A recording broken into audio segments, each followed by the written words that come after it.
A questão. Hoje a nossa questão será concepções estéticas. Comecemos tratando a respeito da arte grega. Aqui haverá uma sobressalência do conceito de naturalismo. O naturalismo, ele é uma noção fundamental e ele tem marcado grande parte da arte no Ocidente, também na Grécia Antiga, até o final do século XIX. Na Grécia Antiga, como vimos, a ideia do naturalismo era muito forte, mas na Idade Média haverá uma interrupção desta concepção. Nós veremos que, naturalmente, a ideia do corte do trabalho com o naturalismo na Idade Média prender-se-á ao predomínio da religião neste período.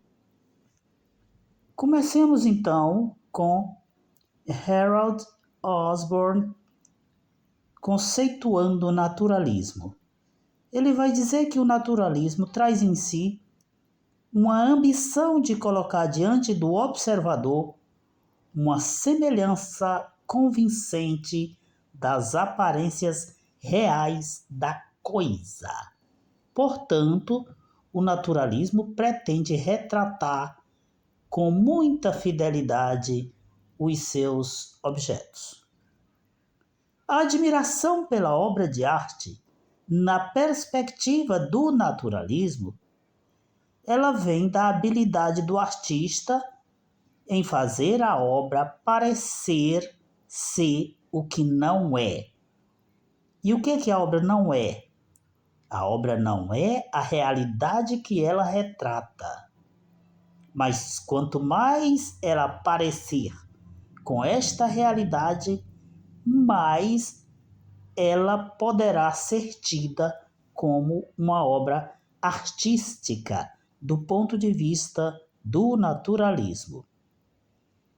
Na atitude naturalista, vamos distinguir o naturalismo realista e o naturalismo idealista. O que é o naturalismo realista? Será aquele tipo de obra que vai mostrar o mundo como ele é. Aqui está mesmo dentro da concepção principal de naturalismo. Aquilo que eu falava ainda há pouco. Quanto mais a obra parecer com o objeto retratado, mais ela é uma obra bem feita, mais artística. Aqui nós estamos tratando de um naturalismo realista. Mas no naturalismo idealista, a questão da obra parecer com o ser retratado também é forte. Só que há um elemento novo aqui. É que aquilo que é retratado nas obras deve ser feito em condições mais favoráveis possíveis. Quero dizer o seguinte: não é simplesmente retratar a obra aqui e fazer com que, ou melhor, retratar o objeto aqui na obra e fazer com que a obra se pareça com o objeto. Aqui vale enfeitar. Se você não entendeu bem, é mais ou menos aquele tipo de situação que ocorre quando você tira uma foto e acha que ficou feio. Só que se a foto foi tirada de você, aquele feio, digamos assim, é você. Aí o que ocorre? Às vezes você diz, vou tirar uma outra para ver se sai um outro ângulo. E você tira. E aí você vai ter uma foto na qual você se achará mais bonito. E aí você, então vou botar essa. Então perceba, são duas fotos suas e em uma você se acha feio, na outra você se acha bonito. Aí são os dois exemplos, do naturalismo idealista e do naturalismo realista. Aquela foto que você viu, sua, mas que achou feio, do ponto de vista do naturalismo realista, ela é você, então deixa parecer, quanto mais parecer, melhor. Mas do ponto de vista do naturalismo idealista, você pode dar uma mãozinha à obra. Porque as duas parecem com você, mas uma tem uma sobressalência segundo a sua visão de um aspecto de feiura e na outra a sobressalência de um aspecto de beleza. Então vale os enfeites. Nesse sentido, os Photoshops são válidos dentro do naturalismo idealista.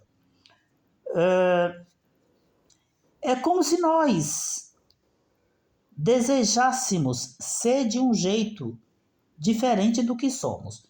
Então, você pode fazer uma retratação de uma determinada coisa, de um determinado objeto, neste naturalismo, e você tem que pensar, tá bom, eu vou tirar do que ela é, mas tendo em mente como eu gostaria que ela fosse. O padrão da arte grega vem marcado com esta ideia do naturalismo, que não retrata pessoas reais, mas pessoas idealizadas. Portanto, a arte grega ela é uma arte naturalista mais idealista e não naturalista realista. Se nós formos ver o naturalismo na arte grega, a gente vai averiguar isso com muita tranquilidade. Na Grécia Antiga nós vemos que a arte era integrada ao cotidiano, ou seja, não se fazia quadros, obras de arte à parte. A arte era mesmo presente já nos próprios utensílios de uso, nos vasos, nos copos, etc. E vemos que neste particular, o artífice que produzia estes utensílios, ele era considerado um trabalhador manual. Como hoje, por exemplo, os caras que fazem potes de barro. É mais ou menos nessa linha.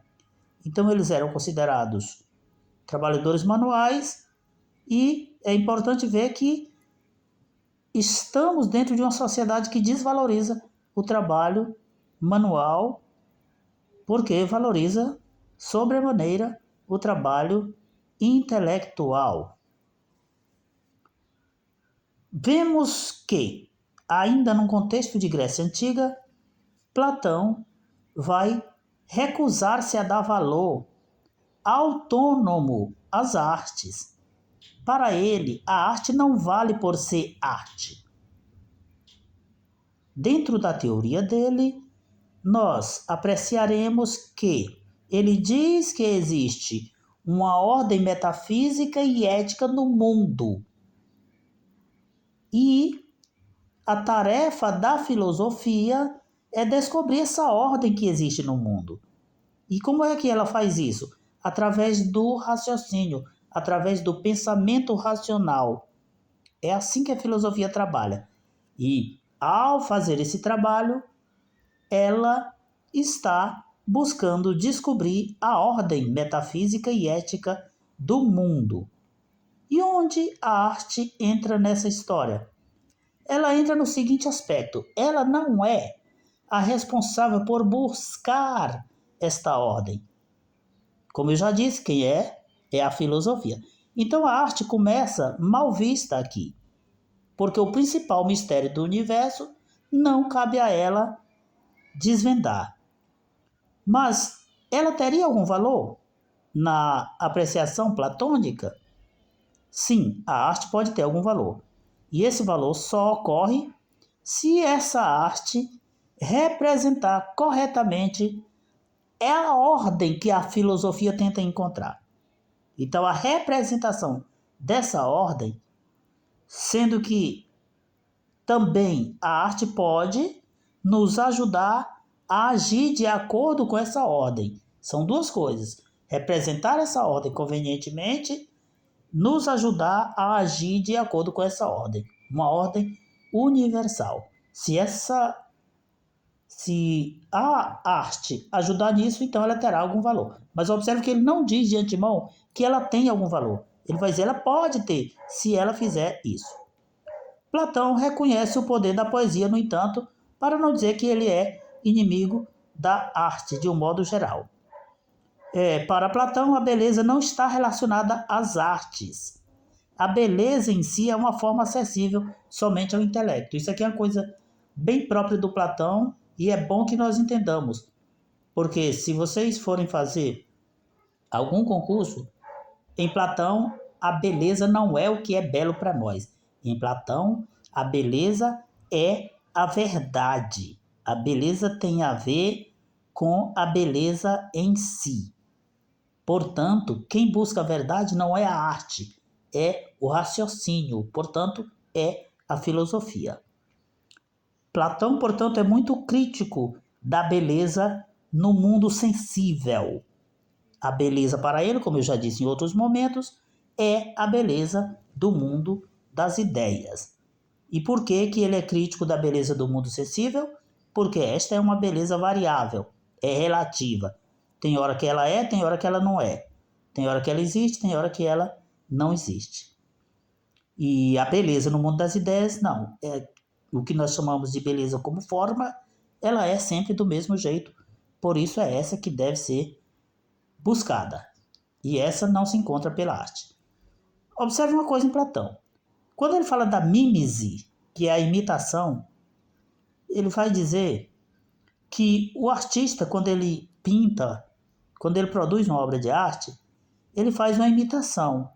Mas o que ele imita não é a ideia, que é a essência universal. E vemos o tempo todo que Platão só valoriza a ideia. Como a pintura, por exemplo, não representa a ideia, ela representa as coisas da natureza. Só que as coisas da natureza representam a ideia. E aí nós temos o quê? A arte representando as coisas da natureza representando a ideia. Então, ao invés de nós irmos das coisas da natureza para as ideias, vamos da arte para as coisas da natureza e das coisas da natureza, aí é que vamos à ideia. Portanto, a arte, ela termina sendo uma coisa que atrapalha neste processo de chegada até o mundo das ideias, que deve ser o nosso propósito, segundo Platão.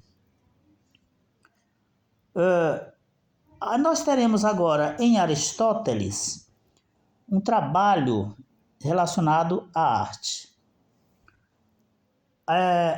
A mímese, ou a imitação, em Platão, ela é uma coisa, repito, negativa. Mas em Aristóteles ela é positiva. Por quê?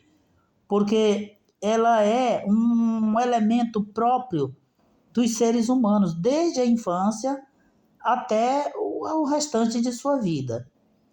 O que nós teremos com isso, portanto, é uma valorização da mímese.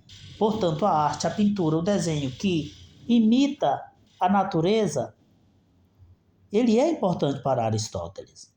Vê se nós fazemos a distinção precisa. Por que não é importante para Platão? Eu já disse, porque ela termina te atrapalhando para chegar no mundo das ideias. Por que é importante para Aristóteles? Porque ela expressa uma coisa que é própria do ser humano. Aí você vai dizer, mas o Aristóteles não era discípulo do Platão? Ele discordou do mestre? Discordou. Para Aristóteles, o mundo das ideias, ele dispensa na sua teorização.